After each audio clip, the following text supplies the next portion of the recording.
नमस्कार, मैं हूं वरुण। आज है कारोबारी हफ्ते का पहला दिन यानी सोमवार। घड़ी में रात के 10 बज चुके हैं और आ गया है आपका पसंदीदा कार्यक्रम मनी टाइम। यहां हम बताएंगे आपको वो सभी खबरें जो डालती हैं आपकी जेब और जिंदगी पर सीधा असर। तो पहली जो खबर है वो है महाराष्ट्र से। अगर आप महाराष्ट्र में रहते हैं तो आपके लिए एक बड़ी खबर है, अच्छी खबर है।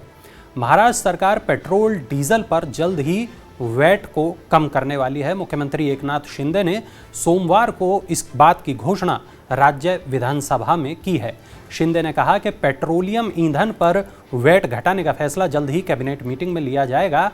पेट्रोल डीजल पर लगने वाले सेंट्रल एक्साइज टैक्स के अलावा सभी राज्य में वैट की दर अलग अलग होती है। राजस्थान इस पर सबसे ज़्यादा टैक्स वसूलता है, जबकि महाराष्ट्र को पेट्रोल डीजल पर वसूले जाने वाले टैक्स से सबसे ज़्यादा राजस्व प्राप्त होता है। अब नहीं देना होगा आपको जबरन सर्विस चार्ज। सीसीपीए ने होटल और रेस्टोरेंट्स के लिए जारी कर दी है नई guidelines. Central consumer protection authority यानी सीसीपीए ने होटल और रेस्टोरेंट्स में सर्विस चार्ज वसूली पर अनुचित व्यापार प्रथाओं और उपभोक्ता अधिकारों के उल्लंघन को रोकने के लिए नई गाइडलाइंस जारी की हैं। ये नए नियम बिल में ऑटोमेटिकली सर्विस चार्ज जोड़ने और ग्राहकों को इसका भुगतान करने से रोकते हैं। अब रेस्टोरेंट्स और होटल्स को ग्राहकों को ये बताना ज़रूरी होगा कि सर्विस चार्ज ऑप्शनल और स्वैच्छिक है और इसका भुगतान करना पूरी तरह से ग्राहक की मर्जी पर निर्भर होगा। अगर कोई होटल या रेस्टोरेंट जबरन सर्विस चार्ज वसूलता है तब ऐसे में ग्राहक नेशनल कंज्यूमर हेल्पलाइन नंबर 1915 पर शिकायत कर सकते हैं। म्यूचुअल फंड निवेशकों के लिए एक बड़ी खबर है। अब एमएफ होल्डिंग्स के बदले कर्ज ले सकेंगे। मिराए एसेट ग्रुप की non banking financial company मिराए asset financial services ने म्यूचुअल फंड के बदले लोन देने की सेवा शुरू करके लैंडिंग बिजनेस की शुरुआत की है। कंपनी ने एक ऑनलाइन मोबाइल एप्लीकेशन लॉन्च की है जिसके जरिए ग्राहक कुछ ही मिनटों में अपनी म्यूचुअल फंड यूनिट के बदले लोन ले सकेंगे। कंपनी का दावा है कि ये अपनी तरह की पहली एंड टू एंड डिजिटल और पेपरलेस पेशकश है। ये लोन ओवरड्राफ्ट सुविधा के रूप में दिया जाएगा। ग्राहक मोबाइल ऐप के जरिए कभी भी और कहीं भी अपनी ज़रूरत के मुताबिक राशि विड्रॉल कर सकते हैं। विड्रॉल करने पर लोन की राशि सीधे ग्राहक के बैंक अकाउंट में क्रेडिट की जाएगी। ग्राहक मोबाइल एप्लीकेशन के जरिए लोन के लिए अप्लाई कर सकते हैं। लोन को चुका भी यहां से सकते हैं। लोन अकाउंट को समय से पहले बंद करने सहित कई तरीके की गतिविधि की जा सकती हैं। क्या भारत पर नहीं होगा मंदी का असर? आइए जानते हैं क्या कहना है ब्रोकरेज फर्म नोमुरा का। कई सालों के बाद दुनिया के ऊपर फिर से मंदी के बादल छाने लगे हैं। Global brokerage firm Nomura holdings ने मंदी के खतरे से दुनिया को आगाह किया है। नोमुरा की ताज़ी रिपोर्ट में कहा गया है कि अगले 12 महीने के अंदर दुनिया की प्रमुख अर्थव्यवस्थाएं मंदी की चपेट में आ जाएंगी। रिपोर्ट के अनुसार सख्त होती सरकारी नीतियां और जीवन यापन की बढ़ती लागत ग्लोबल इकोनॉमी को मंदी की ओर धकेल रही है। नोमुरा के अनुसार दुनिया की सबसे बड़ी अर्थव्यवस्था अमेरिका के साथ साथ यूरोपीय यूनियन के देश ब्रिटेन, जापान, दक्षिण कोरिया, ऑस्ट्रेलिया और कनाडा जैसी बड़ी अर्थव्यवस्थाएं मंदी की चपेट में आ सकती हैं।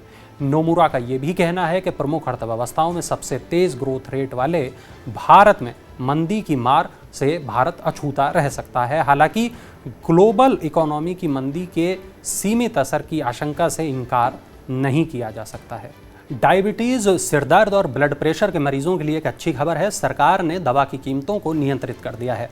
दवाओं की कीमत तय करने वाली संस्था एनपीपीए ने डायबिटीज़, सिरदर्द और हाई ब्लड प्रेशर के इलाज में इस्तेमाल होने वाली 84 दवाओं के लिए खुदरा कीमतें तय की हैं। राष्ट्रीय दवा मूल्य निर्धारण प्राधिकरण ने बढ़े हुए कोलेस्ट्रॉल और ट्राइग्लाइसराइड्स के स्तर को कम करने के लिए फार्मूलेशन की कीमतें भी तय की हैं। नियामक ने कहा कि दवा मूल्य नियंत्रण आदेश 2013 द्वारा मिली शक्तियों का इस्तेमाल करते हुए एनपीपीए ने दवा की खुदरा कीमतें तय की हैं। इंपोर्ट ड्यूटी बढ़ने का असर दिख रहा है। सोना महंगा हो गया है। सरकार के सोने पर इंपोर्ट ड्यूटी बढ़ाने की घोषणा के बाद इसकी कीमतों में लगातार तेजी बनी हुई है। सोमवार को दिल्ली सर्राफा बाजार में सोना 241 रुपये की और बढ़त के साथ 52,048 रुपये प्रति 10 ग्राम पर पहुंच गया। चांदी की कीमत भी 254 रुपये की तेजी के साथ 58,139 रुपये प्रति किलो हो गई। अंतर्राष्ट्रीय बाजार में सोने का भाव 1,808.45 डॉलर प्रति औंस और चांदी 19.83 डॉलर प्रति औंस पर कारोबार कर रही थी। HDFC सिक्योरिटीज के वरिष्ठ विश्लेषक तपन पटेल का कहना है कि डॉलर में कमजोरी और वैश्विक स्तर पर मंदी आने की आशंका से सोने की कीमतों को समर्थन मिल रहा है। इससे पहले सरकार ने सोने के बढ़ते आयात पर लगाम लगाने और चालू खाता घाटा को बढ़ने से रोकने के लिए इंपोर्ट ड्यूटी 10.75% से बढ़ाकर 15% कर दी है। सरकार के विंडफॉल टैक्स लगाने से आपको कैसे होगा नुकसान, आइए समझ लेते हैं। सरकार के घरेलू कच्चा तेल उत्पादन पर विंडफॉल टैक्स और एक्सपोर्ट टैक्स ONGC की कमाई पर अच्छा खासा असर डालेगा। वहीं रिलायंस इंडस्ट्रीज का रिफाइनिंग मार्जिन $12 प्रति बैरल तक प्रभावित होगा। ब्रोकरेज कंपनियों के अनुसार नए टैक्स प्रावधानों से सरकार को 1.3 लाख करोड़ रुपए तक का अतिरिक्त राजस्व मिलेगा।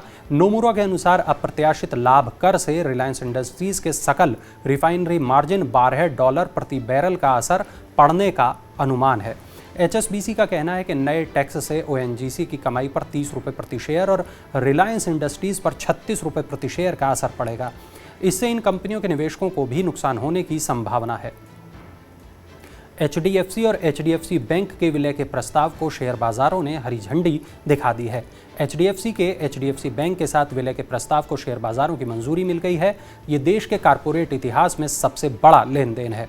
HDFC और HDFC बैंक दोनों को स्टॉक बाजारों से अनापत्ति मिल गई है। HDFC बैंक ने बताया कि उसे BSE लिमिटेड से किसी भी प्रतिकूल टिप्पणी के बिना नो ऑब्जेक्शन सर्टिफिकेट और national stock exchange of India limited से अनापत्ति के साथ अवलोकन पत्र मिला है। इससे पहले 4 अप्रैल को देश की सबसे बड़ी home loan company HDFC limited का निजी क्षेत्र के सबसे बड़े बैंक HDFC बैंक में विलय का फैसला किया था। करीब $40 अरब के इस अधिग्रहण सौदे से वित्तीय सेवा क्षेत्र की एक बड़ी कंपनी अस्तित्व में आएगी। देश में स्टार्टअप के लिए सबसे ज्यादा सुविधाएं कौन सा राज्य दे रहा है, चलिए देख लेते हैं। नए उद्यमियों के लिए स्टार्टअप परिवेश विकसित करने में गुजरात और कर्नाटक सर्वश्रेष्ठ प्रदर्शन करने वाले राज्यों के रूप में उभरे हैं। उद्योग और आंतरिक व्यापार संवर्धन विभाग ने राज्यों और केंद्र शासित प्रदेशों के लिए तैयार की गई स्टार्टअप रैंकिंग 2021 जारी की है। मेघालय को छोटे राज्यों में सर्वश्रेष्ठ प्रदर्शन करने वाला पाया गया। केरल, महाराष्ट्र, ओडिशा, तेलंगाना और जम्मू कश्मीर को शीर्ष प्रदर्शन करने वालों के रूप में वर्गीकृत किया गया है। गुजरात को लगातार तीसरी बार सर्वश्रेष्ठ प्रदर्शन करने वाला राज्य का दर्जा मिला है। कुल 24 राज्यों और 7 केंद्र शासित प्रदेशों ने इस कवायद में हिस्सा लिया। पंजाब, तमिलनाडु, उत्तराखंड, उत्तर प्रदेश, अंडमान और निकोबार द्वीप समूह, अरुणाचल प्रदेश और गोवा को नेतृत्वकर्ता की श्रेणी में रखा गया है। आकांक्षी नेतृत्वकर्ता की श्रेणी में छत्तीसगढ़, दिल्ली, मध्य प्रदेश, राजस्थान, चंडीगढ़, पुडुचेरी और नागालैंड शामिल हैं। इन राज्यों का मूल्यांकन 7 क्षेत्रों में किए गए सुधार के आधार पर किया गया है।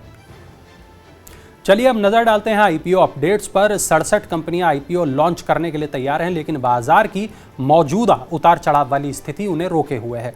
2022 के पहले 6 महीने के दौरान 16 IPO लॉन्च हो चुके हैं, जबकि 67 कंपनियों को IPO के लिए सेबी से मंजूरी मिल चुकी है। इसके अलावा 38 कंपनियों ने भी आरंभिक दस्तावेज जमा कर दिए हैं और उन्हें सेबी से मंजूरी मिलने का इंतजार है। तो ये थी आज की तमाम बड़ी खबरें, ज़रूरी खबरें, महत्वपूर्ण खबरें, वो खबरें जो डालती हैं आपकी और हमारी जेब पर असर, ज़िंदगी पर असर। ऐसी ही तमाम बड़ी खबरों के लिए आप जुड़े रहें मनी 9 के साथ और देखते रहें मनी टाइम। और चलते चलते देखिए हमारा ये खास इन्फोग्राफिक।